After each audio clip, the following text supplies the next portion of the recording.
When people think of cars from the former Eastern Bloc, they usually recall East Germany's Trabant and Wartburg, Czechoslovakia's Skoda and Tatra, or Poland's Fiat and the FSO Polonaise. But few realize that Yugoslavia had its own auto industry, not just assembling licensed models, but even producing cars with partly original design and engineering. Today, we're diving into the story of the Yugo Corral, a Balkan-born hatchback with an Italian twist that, surprisingly, made it all the way to the United States.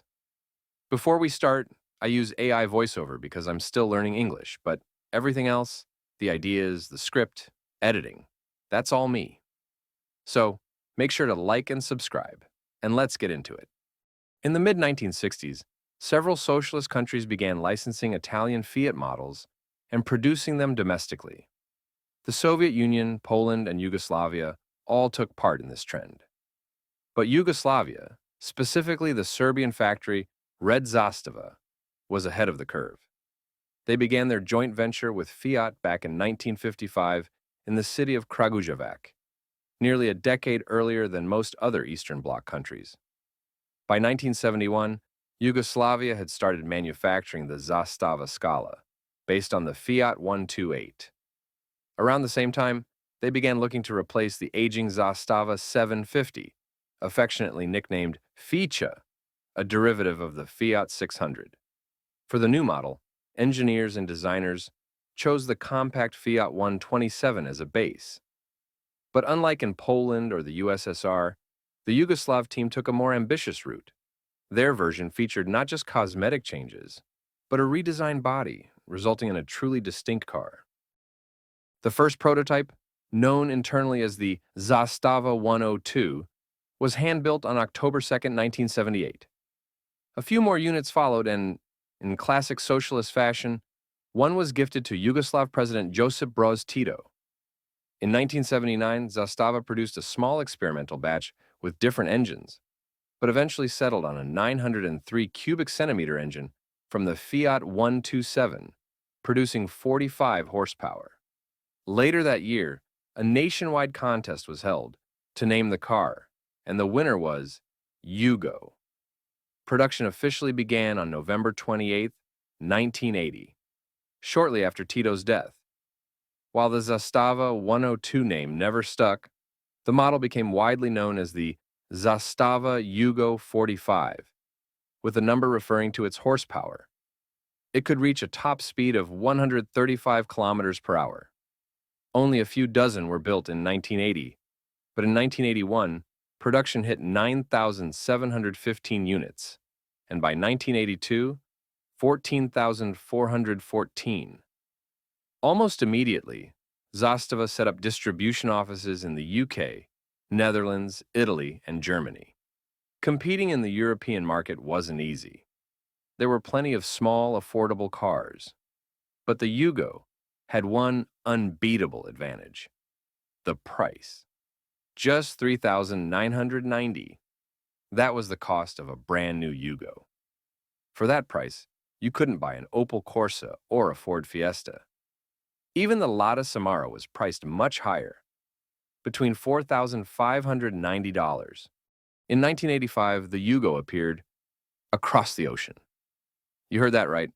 A little-known compact car from a socialist country actually entered the U.S. market. And this happened thanks to Los Angeles resident Miroslav Kefert, who emigrated to the U.S. from Czechoslovakia back in 1969. Upon learning that Yugoslavia was producing cars based on the Fiat 127 model, he decided to bring them to America, since he had previously specialized in selling the Honda 600 and liked small cars. Negotiations with the Yugoslav consul in San Francisco were not very successful, however. Miroslav paid for 3 Yugo cars, blue, white, and red, and presented them at an exhibition in Los Angeles in March 1984. These cars were seen by American Malcolm Bricklin, who owned the company International Automobile Importers, and was not very successful in selling the Bertone X19 in the U.S. Already in November of the same year, Kefert sold Bricklin the rights to sell Yugo cars in the U.S. through the company Yugo America Inc., 51% of which was owned by the Bricklin family, and the rest by 20 investors. And it's no surprise that in the States, there were eccentrics who chose this exotic car, as they were lured no worse than by Elon Musk with his Tesla in the beginning. Or even more so, the Yugo could be purchased for $3,990, which was approximately equal to 3 average salaries. In addition, each buyer, according to the importer's statements, received a 10-year warranty and free maintenance, a kind of Yugoslav communism in a capitalist country in the form of a single commercial offer. This caused public resonance, and the press began talking about the novelty. New York Times, Los Angeles Times, the National Enquirer, and even automotive magazines commented on this unexpected phenomenon from Europe. After one unit was sent to the California Institute for Emission Research for exhaust purity testing, the Yugo failed. It is likely that American governmental and interagency organizations were not pleased with the emergence and, importantly, the success of some obscure European subcompacts, and even hindered this. One may believe in such conspiracy theories or not, but even the installation of a catalytic converter did not help, because after that, the car was accused of insufficient passive safety. At this point, the model underwent a fairly significant update. More than 500 changes were made to the engine, interior trim, equipment, and engine. Since 1987, versions for the American market under the index Yugo Coral GF received more powerful engines with 60 to 65 horsepower. The success of the model overseas contributed to the rebranding of Zastava itself. In 1988, it was already called Yugo in the domestic market as well, with Yugo becoming the brand and the proper name for the model becoming Coral. It is believed that this period was the best for Yugo by all indicators, both in terms of the quality of the manufactured cars, their anti-corrosion protection, and the materials used for interior trim. In 1989, a record number of cars were produced, 200,000 units, that is, 10 times more than in the early years. Also, Yugo introduced a convertible version with an electro-hydraulic roof drive, and a little later, a batch of 400 cars equipped with a 3-speed automatic transmission was made for the USA.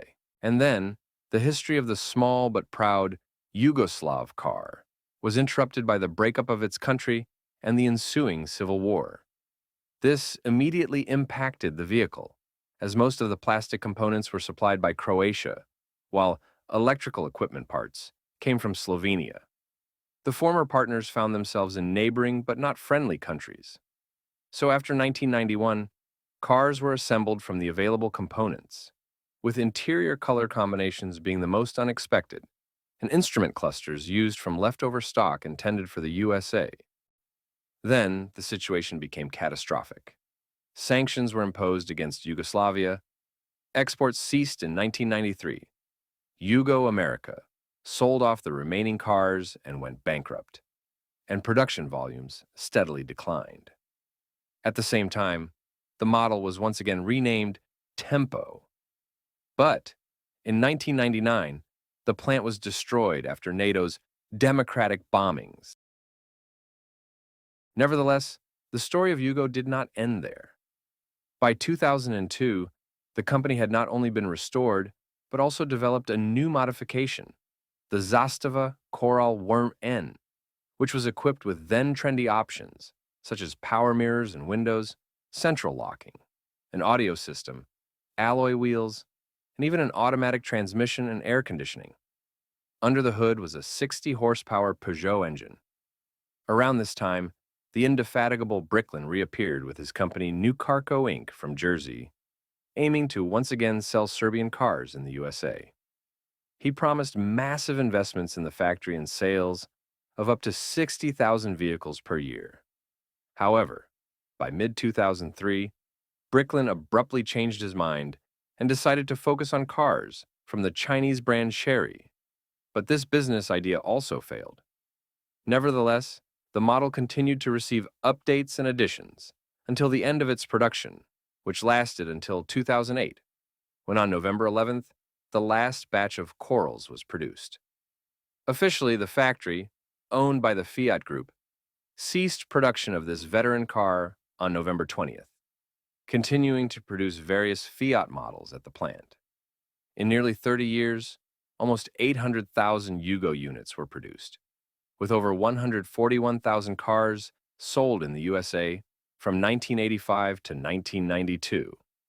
However, this did not prevent the American magazine Time from including the 1985 Yugo GF model in its own list of the 50 worst cars in the history of the automotive industry. Today, it is very strange to read some English language resources that mock the Yugo, a car that gave less affluent people in the USA and many other countries the joy of owning a new car and the opportunity for free movement. Of course, the Yugo Crawl is far from perfect, but as a new car and an alternative to all sorts of ancient junk, it was quite good. Although perhaps those who worked at Time magazine and compiled this list are not familiar with financial constraints when buying a car. A story about the Yugo brand model would be incomplete without mentioning the five-door hatchback Florida, also known as Yugo Sana or Yugo Miami. This car was produced from 1988 to 2008, and the Florida was originally designed by Italdesign as the future Fiat Tipo. The variant was not accepted in Turin, so it went to Kragujevac. However, despite the design by Maestro Giugiaro himself, the car did not come close to repeating the success of the Corral, which was one of the most mass-produced European cars of all time in the US market. Interestingly, Yugo cars are still in demand in the territory of the former Yugoslavia. Even though they are no longer being produced, you can still see quite a few of them on city streets. This is due to their simple design, low maintenance and repair costs, and relative reliability. Well, this brings our story to an end. We hope you found it interesting. Don't forget to subscribe to the channel and, if possible, support us.